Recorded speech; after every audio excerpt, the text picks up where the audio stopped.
My family runs a shipping business in San Francisco. We used to have 2 ships a week to Tokyo. We've been in shipping for 2 generations, Hank. I've never been on a voyage anywhere. I feel like Odysseus in the beginning of his journey. The Odyssey took 10 years, Cole. This is the American century.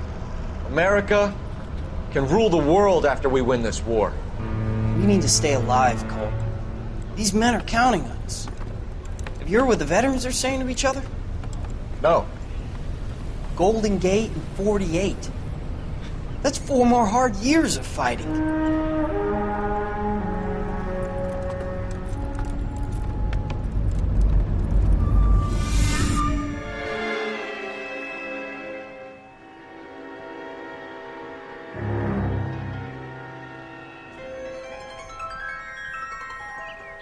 You know a Freddie Calhoun? Sure, I know Freddie needs money to get out of town. Says he's prepared to blow the whistle on a primo reefer distribution ring. Says he Has he said how much it's going to cost? $50. And the department will front me the 50? You can put in an expense claim. He's over at Mike Lyman's on Hollywood Boulevard. See what you can find out. Get moving, Phelps. Roy's informant is the skittish type. $50? Do they think I'm made of money? No, you just look like you're made of money. Oh, very good. The kid's on form. I'd say on a scale of dull to scintillating, you're a solid tedious today, which you can be pleased with. Do you ever listen to yourself? I don't have the same voices in my head as you do, Cole. So, one of Roy's informants knows about an illicit reefer ring. Let's see if we can squeeze some information out of him. We arrive at Mike Lyman's bar at 10:24 a.m. Cole and Roy head inside, but don't see him sitting at the bar. There's a little sneak. That's him in the back, Cole. The informant is in the main dining room, smoking a cigarette. Freddie, you're looking good. You're gonna help me, right? That's what I'm here for. You got the money? The 20? Sure, right here. 20? I said... You want the money or the alternative? Tell us about the reefer, Freddie. Another good Samaritan. Answer the question. Brass comes from Tijuana. They bring in 50 pounds a week. 50 pounds? Are you hallucinating, Freddie? It's stashed at a house at 1452 North Las Palmas. Names, Freddie. The guy at the house is a spick that goes by the name Juan Garcia Cruz. Be careful. He likes guns. How do I get my money? Do me a favor, Freddie. Spend the money on a bus ticket. You can't last forever on a snitch jacket. Let's go visit this Cruz character. 50 pounds of dope. Crazy. 50 pounds of marijuana a week? All stored at some guy's house. But the guy likes guns. Kind of him to warn us about that. But is it a setup? Could we be walking into an ambush? You believe his story? Sure. A hophead like Freddie would raffle his sister for his next score. We arrive at Juan Garcia Cruz's home at 10:28 a.m. But for some reason, I can't help but feel like we're being watched.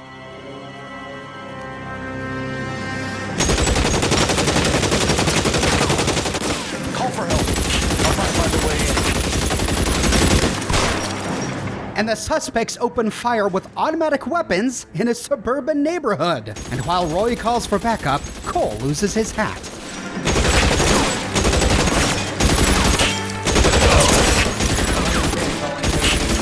Cole is under fire from 2 of them. Let's see if we can even the odds.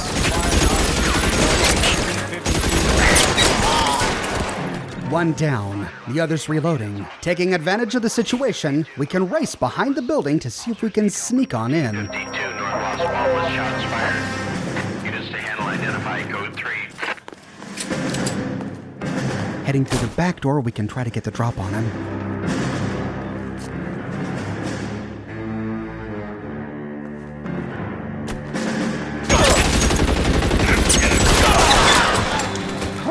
Oh, and we barely made it.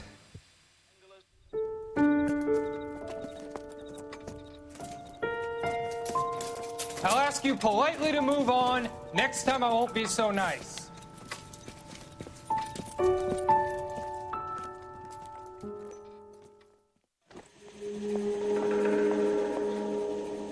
You guys don't half leave a mess. What happened? Dope peddler, Juan Cruz. He opened fire and, well, the rest of the story tells itself. Roy and Cole don't leave any suspects to question. All we can do is sift through the remains. Turning one of the bodies over, we can inspect it. We come up short until we inspect the right suit jacket pocket. Here we find his wallet.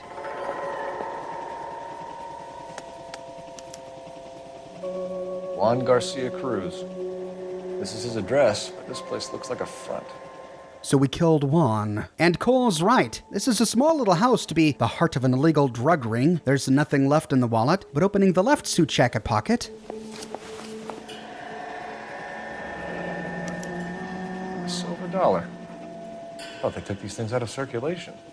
And it's not just any silver dollar. Stamped on it is part of a word.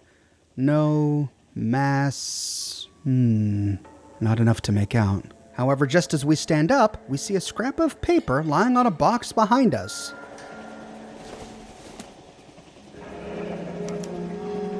Is this a drug or a village in Borneo? Doesn't appear to be in Spanish. Masenke.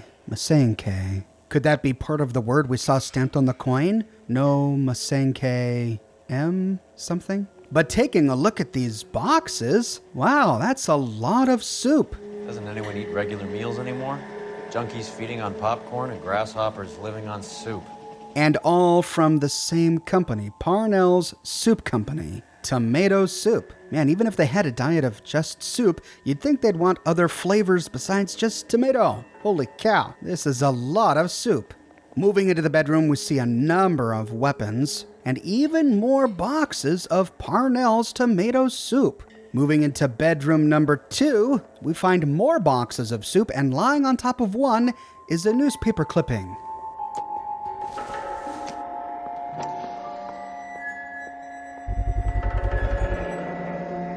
These are the guys keeping Juan so well stocked with soup. Parnell's Minestrone Soup, 20th Century Market, and we have an address, 1558 North Highland Avenue, Hollywood. Perhaps we should pay them a visit. Moving to the kitchen, we find some sort of notebook. Opening it up. What?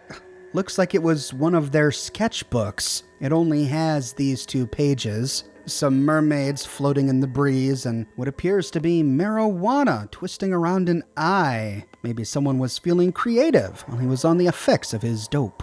We don't find any food in the kitchen, just boxes and boxes of ammunition. Moving out back, we find a garden shed. Heading inside, we see a number of tins on a shelf. Opening them up one by one, they all appear to be rather normal, filled with screws and nails. It isn't until we open a flower one. Incidental. Ha! Phelps, you jump like a girl. Nice recovery there, Roy. And when we try to open the next one... Now we're getting somewhere. Hello, what have we here? Moving into the hidden room. More soup? Who in the hell keeps a secret stash of soup? A pertinent question, Roy. Let's find out exactly what's inside these cans of soup. On the nearby shelf, we find an unopened can of Parnell's tomato soup. And next to this, a can opener. You hungry or something, Phelps?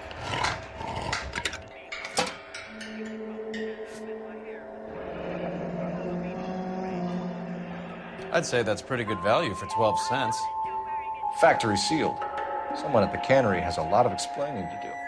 So someone is hiding weed inside cans of tomato soup. We find another one right next to this, and inside, more incriminating evidence. On a table in this room, we find a blue delivery ledger. With Juan dead, we need a new suspect, Cole. Is there a pattern to the deliveries? And a pattern instantly pops out to us. Tijuana, Tijuana, Tijuana. Each delivery is $2,000 and 50 pounds, just like our informant said. Instructions, EJ.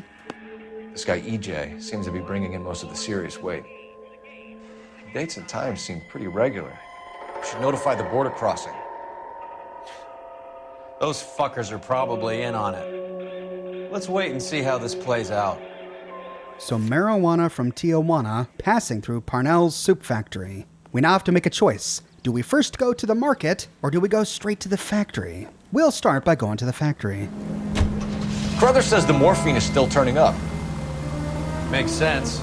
We have no idea how much of the stuff Lenny shifted. There's been no comeback from Cohen as yet.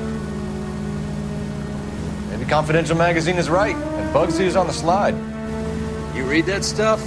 I wouldn't say it to his face if I was you. That is one hot-tempered son of a bitch. This is in reference to our last Vice case, the Black Caesar. We killed Lenny the Fink while confiscating most of his illicit morphine. We got it off the streets, but apparently it's still turning up. This is foreshadowing for a future case. We arrive at Parnell's soup factory at 10:46 a.m. Right. Let's see if we can find out who's been over-seasoning the soup in this place. Heading through the front door, we can talk to the receptionist. LAPD. Who owns this factory, ma'am? Mr. Parnell. Howard Parnell. I'll let him know you're here. Please, take a seat. If you don't mind, we'll come with you. If you must. As she leads us upstairs, something catches Roy's eye. You just wanted to follow her, didn't you? You sly dog. I must apologize for my partner's roving eye. He hates saying goodbye, but he loves watching them leave. Give it a rest, Roy. If you could show these men in to see Mr. Parnell, Doris. They're from the LAPD.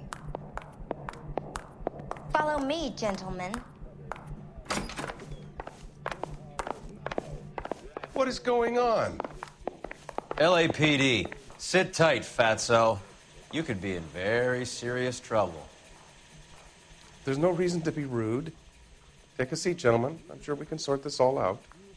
Maybe you can explain why we found $5 bags of marijuana in sealed Parnell soup cans. That's an outrageous allegation. How do you explain it, Chubby? We found at least 30 cans, all sealed up tight with your label on them. Can I get a list of your employees? Of course. We have nothing to hide. Doris, can you bring me in the current employee listing? Here it is, Mr. Parnell. On the desk, please.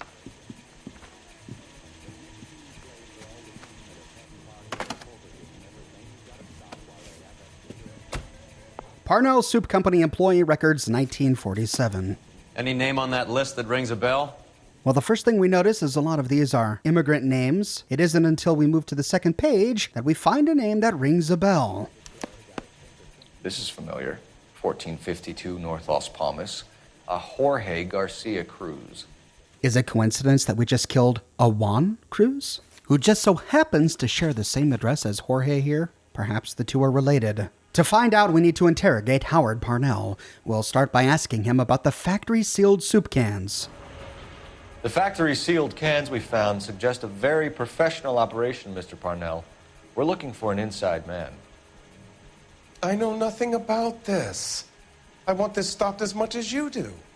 Fine words, but he doesn't appear to be very sincere. He sits in his chair, cool as you like, but he appears to be trying to play it too cool. It almost looks like he's sitting on a hot plate, and he wants to stand up, but he can't. He's holding on to something, and then he makes a bad joke. Detective, the pot is on the boil. How about getting on with things? The pot? Okay. Since he's acting so uncomfortable, we'll play a bit of bad cop. Tell me what I want to know, Parnell, or I will have half the LAPD down here tearing this place apart. You're hiding something. Am I right in thinking you would not want to pursue misdemeanors outside your drug case? Depending on what you call a misdemeanor, we might be prepared to turn a blind eye. The truth is, I employ a lot of illegals. No one wants to do menial work anymore. Most of my factory staff are wetbacks. The local blacks and Chicanos all want jobs in aircraft factories. Presumably because the pay is a lot better.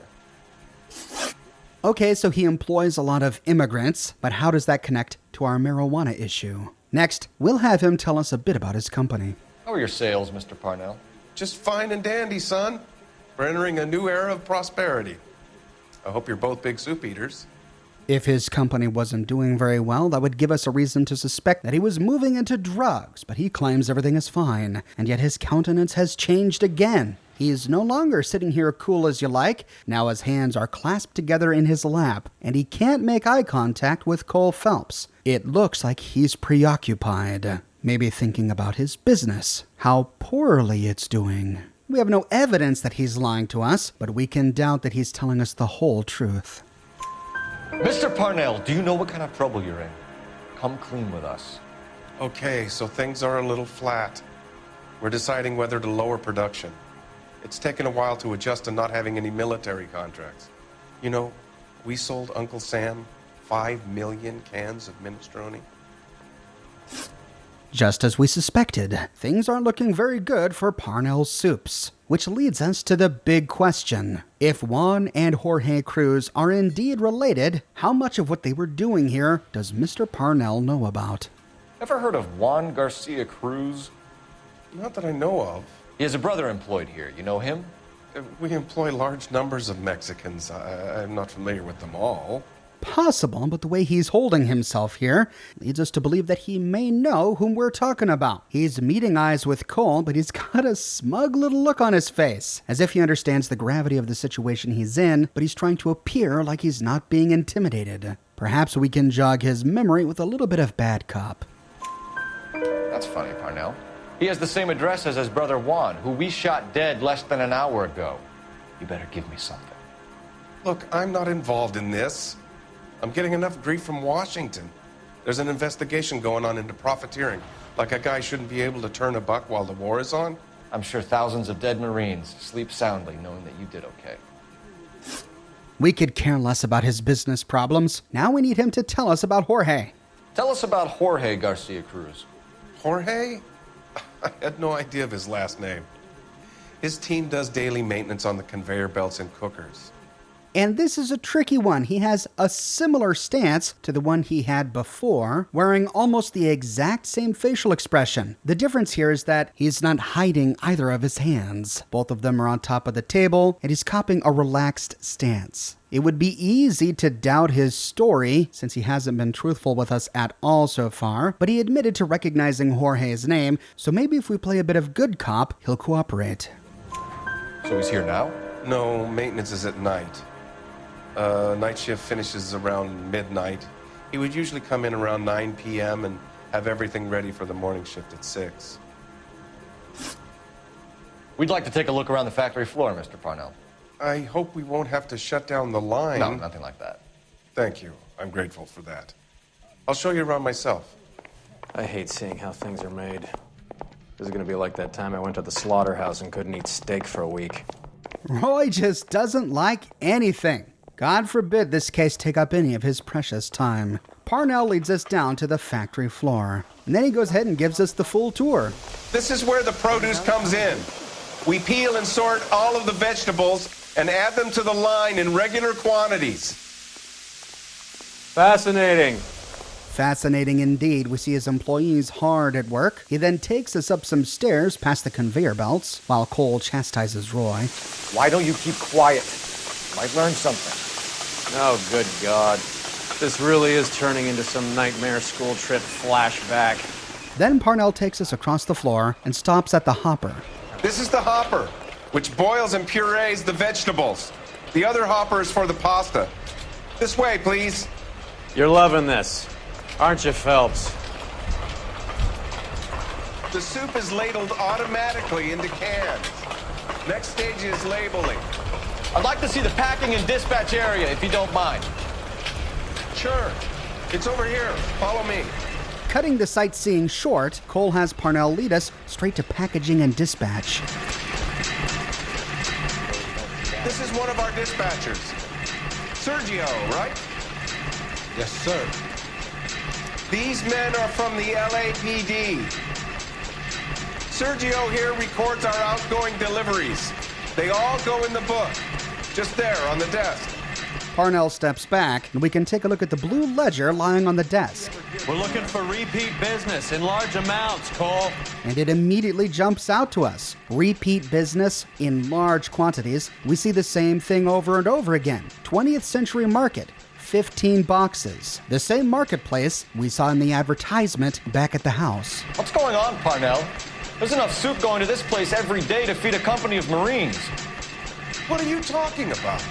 So we have a connection between Parnell's and the marketplace. Perhaps Sergio can tell us more about this. Can I have a look at that coin? Sure, why not? silver dollar, right? Yeah, that's right. The markings on it say it's been taken out of circulation. Maybe. I'm not trying to buy anything with it. I like it. It brings me luck. It's not going to bring him too much luck today. We already see something suspicious about it. Stamped on the face, more letters, this time A-N-G. We can finally read the first line, no longer, and the bottom, in circulation. Moving to interrogation, we can ask Sergio about the factory-sealed cans. Do you have access to the canning area? I do. But I keep to my station. Loading and unloading. Don't care much for soup. He has access, but he says that he sticks to his own area. Problem is, we can't really believe what he's saying. He's had a bit of an attitude since we started talking with him, and right now he's shifting his weight, tilting his head from side to side. He's making eye contact, but he's not looking very comfortable.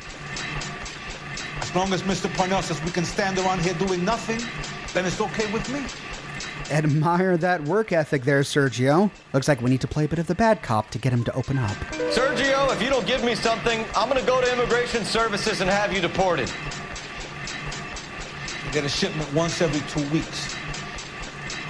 Ernesto does the driving. I don't know his full name. Gets delivered here at night, or he gets it canned up. From here, it gets sent all over the country. So a special shipment once every 2 weeks that Jorge personally gets canned up. Let me guess, it then gets shipped to the 20th century market? What do you know about the 20th century market? Nada. I get the orders from upstairs. I send the goods where I'm told. And you don't know Juan Garcia Cruz? No, not me. He knows Jorge, not Juan, despite the fact that they both share the same address. And again, he looks uncomfortable, continuing to shift his weight, but this time no longer making eye contact with Cole, almost as if he's recoiling, trying to hide to avoid detection. But we have evidence that he's lying here. You're a liar, Sergio. You're in it, and I'm gonna break you for it. You're loco, Placa. I got nothing to do with Juan Garcia. That's funny because he has the same stamped silver dollar that we found on Juan's body. We can point to either Juan or Sergio's silver dollar to accuse him of lying. We found a matching silver dollar on Juan Garcia. What are the odds of that, Sergio? Juan and Jorge are brothers. They're cousins. They work for some evil gabacho. The guy is an aberration. He gives out the silver dollars. Jorge gets me a list of deliveries every morning. 20th century is always on. You keep your mouth shut for today and I don't take you in. Do we have a deal? Do I have a choice? Is that a serious question? That's it for now, Sergio. If we need to speak to you again, we'll put in a call to Mr. Parnell. If you have to, I guess. We will be in touch, Mr. Parnell. It is imperative that things appear as normal here. Keep an eye on Sergio in case he gets tempted to blow the whistle. Thanks. I'll do that. You're going to overlook my little immigration problem, aren't you? Cheer up, fatso. We're gonna let you go on squeezing these poor saps a little while longer. Well, until some commie union types infiltrate this place. I am glad to be out of that place. I never knew fresh vegetables could smell so bad. So it looks like the whole thing goes down late at night. We'll have to come back then, but first, to the market. How many years have you been in Viceroy? More years than I want to own up to, Phelps. You have any idea who Rojas was talking about? The gringo runs the operation? Could be anybody. You don't expect those morons to be running the show, do you? If you asked Rojas how much a silver dollar was worth, he'd probably say 50 cents. We arrive at the marketplace at 11:08 a.m. Sit tight. Let's take a look at what's going on.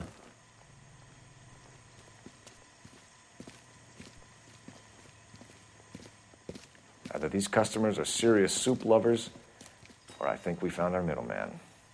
Car 11 King to KGPL. Car 11 King, go ahead. I'm requesting assistance in a B-Wagon at 20th Century Markets, 1558 North Highland. Numerous narcotic suspects. Code 2 only, no sirens. 11K, roger. Okay. Cavalry should be here any minute.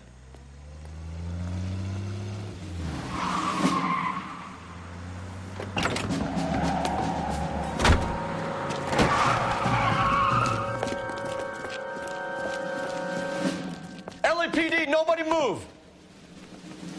I'll take my chances. And we've got a runner. The cashier darts out the back, forcing Cole to chase him into the parking lot. But he didn't know that he was dealing with the steel legs of a Marine.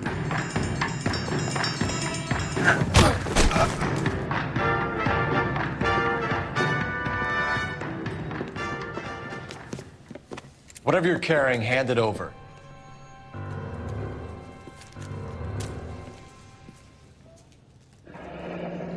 I'd say he's got about half a can left.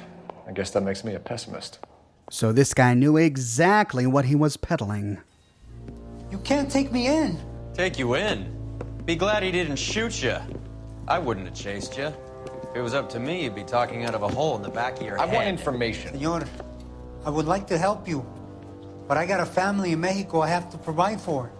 And my compadres are very unreasonable. Your compadres? Turn out your pockets.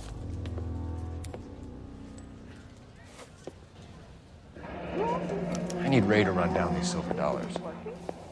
I need to make a deal. I need guarantees. You have identification?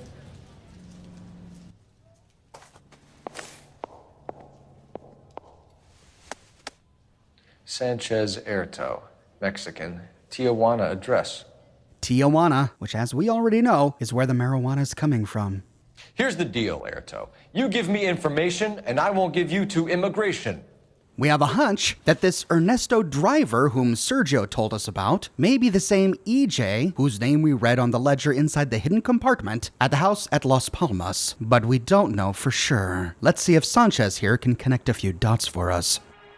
Give me EJ, the driver bringing in the shipments, or I'll make you for it. I run the shop. That's all I do. For a guy not wanting to get in trouble, he sure is holding himself rather smugly here. Hands on his hips, half a smirk on his face. He shifts his weight and moves his head from side to side. It's almost as if he thinks we're wasting his time. But we already know that he's lying. Tell me the goddamn truth. You are in this with the others. I told you I know them. I told you my family's at risk. What makes me part of their gang? And for the evidence, we can point to any of the coins that we've found so far. Because what are the odds that they just happen to each be carrying one independently? You have a silver dollar, Erto, just like Juan. I'm sure Ernesto and the rest have them as well. The silver dollars are his mark. Whose? Give me a name. None of us are allowed to see him. His creatures carry his orders to us. If I gave you his name, I would be buried alongside my wife and children. If you don't give us something, you will rot in jail while your family starves on the street. Ernesto Juarez, tonight at 1 a.m. He's bringing the truck into the soup factory.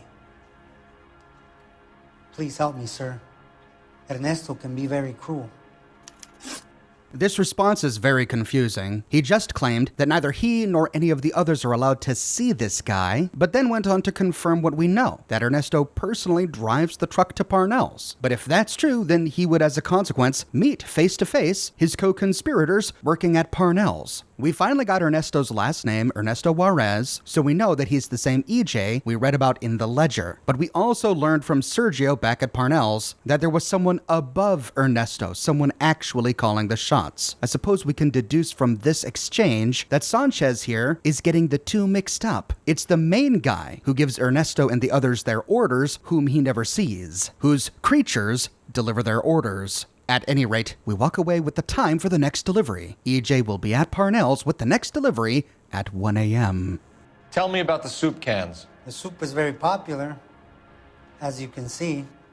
What is it with this guy? We already caught him with the marijuana, we connected him to the others via the coins, and now he's still holding out on us? Crossing his arms with a sly little smile on his face. Time to wipe that smile off with a bit of bad cop. It's real funny, wise guy. You want to try saying that again with no teeth? I get a delivery at 7:30 every other day from the factory. Jorge organizes everything. So Jorge organizes everything. Let's see if he knows more about that. We know about Jorge and Juan. Juan is dead. Tell us how you know the Cruz boys. Ernesto put together this thing. He brought in Juan, Juan brought in Jorge. Okay, that's helpful. Maybe that's why he thinks Ernesto is the guy in charge, because he recruited Juan and Jorge. And his behavior here has changed as well. He still shifts his weight a lot, but that could just be because he's genuinely afraid. After all, his family is at risk. But for once, he's actually maintaining eye contact with Cole. So we'll believe his story. Continue. I was already here. Ernesto knows I'm illegal, so he threatened to report me if I didn't help. And the money is good. The gringos and the gringas, they love the reefer. And I didn't want to have to leave and start again in San Francisco. You're breaking my heart. You're under arrest, Erto. I'll speak to the DA and see if he will agree to not seize your assets or deport you. That's the best I can do. We learned everything we need to know to arrive back at Parnell's, this time at 10 o'clock p.m. Which is strange because Sanchez just told us that the next delivery was at 1 a.m. Maybe he was confused, and we somehow guessed the right time. Freddie said they were moving 50 pounds a week. That's a lot of soup cans. I think this is an interstate operation. Moving dope around the country to selected grasshoppers. Local weed gets distributed in the usual way, through Pachuco street punks. Someone must know something about this drug baron character. Here they come. Ernesto arrives driving the truck.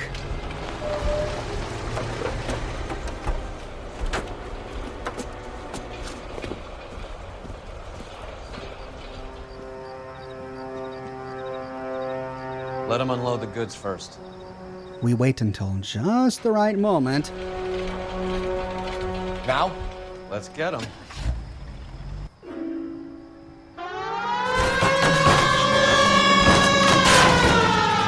Before we head inside, we can grab some gear from the trunk. All right, move. Move! Let's go! Everyone into position. Okay, gentlemen, we'll take the lead. You cover us. LAPD, put your hands where we can see them. Reinforcements are on the way. Oh, no. Get in there.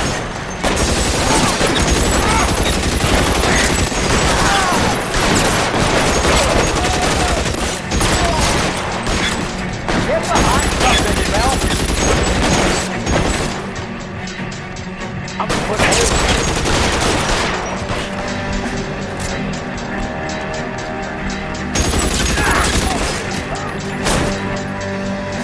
Find some cover!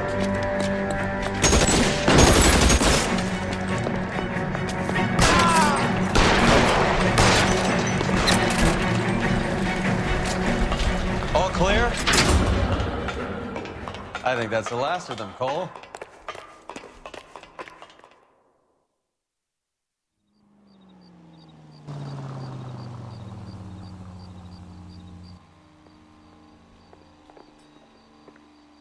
Detectives, found something here you probably want to see. Heading into the supply room, we find Ernesto dead on the ground. In his left hand,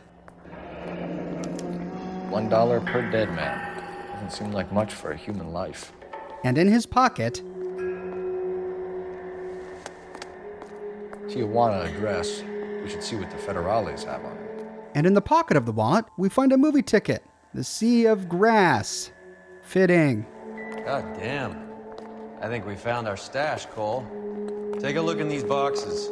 Racing over to see what Roy found. At the very minimum, another 50 pounds. Detectives, I think we got the guy. Does the name Cruz mean something to you? It certainly does. The officer brings us upstairs to one of the other corpses. They must have already taken his wallet if they know that this was one of the Cruz cousins, inspecting his left hand. Must be $1,000 here. And in his front pocket, Yet another silver dollar. Phelps, Earl, looks like quite a bloodbath. What was this all about? Drugs and money. What else?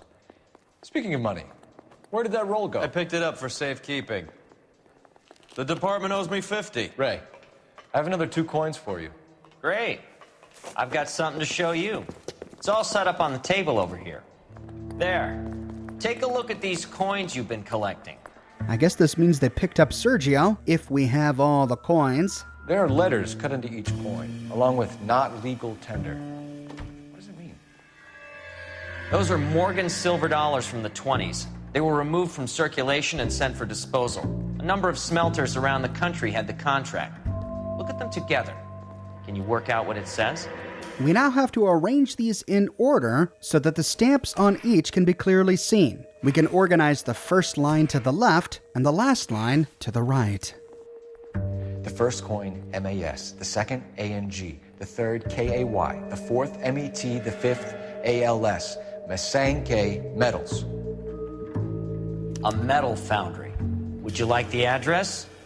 Would I ever? 1034 Vine Street, Hollywood. We'll finish up here. It's already been a long night, Phelps. See if you can talk them into giving themselves up. Oh, Pinker knew that address right on the top of his head. That's helpful.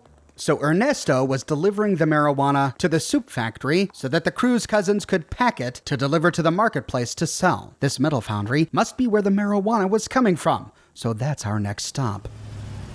I hope that big wad of cash doesn't weigh you down. Get your priorities straight, Phelps. We're close to bringing in one of the biggest dope cases of the year, and you're worrying about unsubstantial evidence? If it's not that big of a deal, I'm sure he'd be happy to share. No? Okay, Roy. We arrive at the Masange Metal Warehouse at 10:33 p.m. Locked. We need another way in. Moving to the left side of the building, we see a parking lot and a break in the barbed wire at the top of the fence. Leaping over the wall, we can move around to the front, but the front door is boarded up.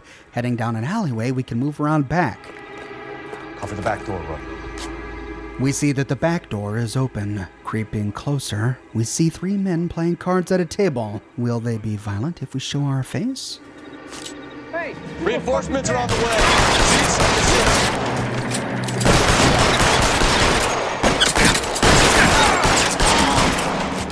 But it was more than just those 3. Moving in, Cole comes under fire from deeper within the foundry. Stay down!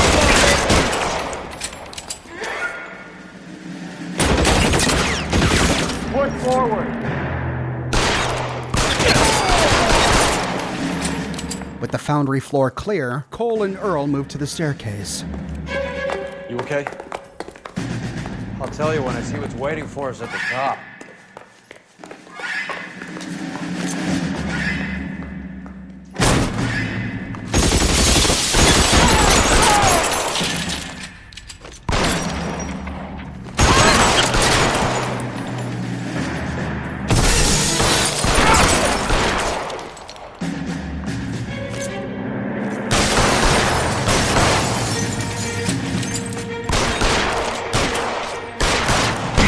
Stay in cover.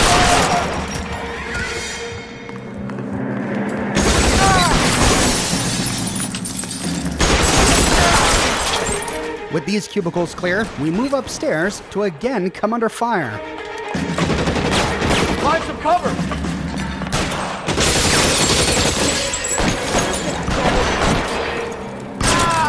You're surrounded! You're dead!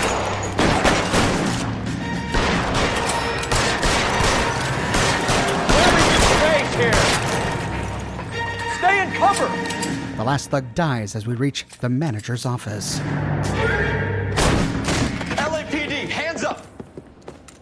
Victor Sanders. You know this guy? I should have known. Of course I know Roy. Roy and I have had an arrangement for many years. You're under arrest. Am I? We have a mountain of prima facie evidence, as well as the testimony. You'd be surprised how things have a habit of sorting themselves out. Evidence disappearing. Witnesses that can't be found. Policemen that forget. The impossible becomes probable when you have a client list like mine. Shut your mouth! Turn around and put your hands behind your back. Victor seems to think that he's gonna walk away from this one, and Roy knew exactly who he was. Working vice can be a thankless task, Phelps.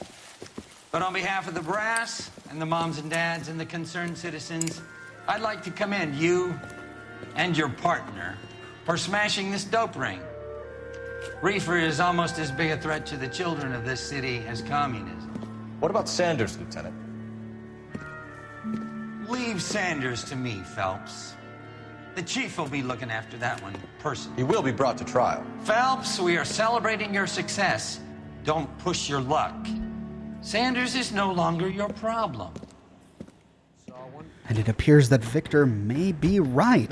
Will he really walk away from this with nothing more than a slap on the wrist just because he's well connected? It seems like that's Cole's fear. But at least for now, we've cleared the illicit reefer from the streets of Los Angeles.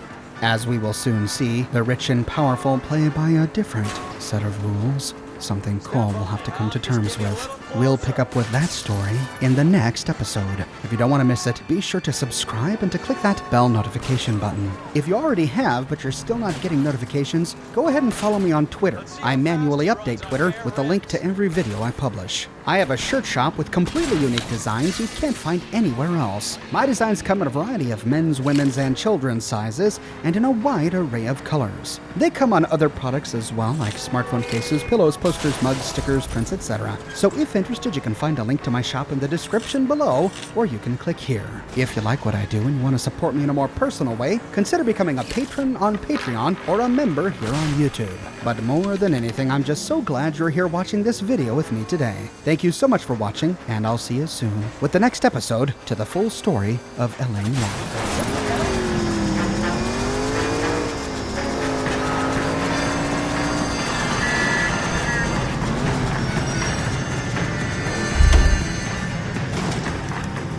Show me your hands! This is harassment. Understand? My politics are nobody's goddamn business but my own.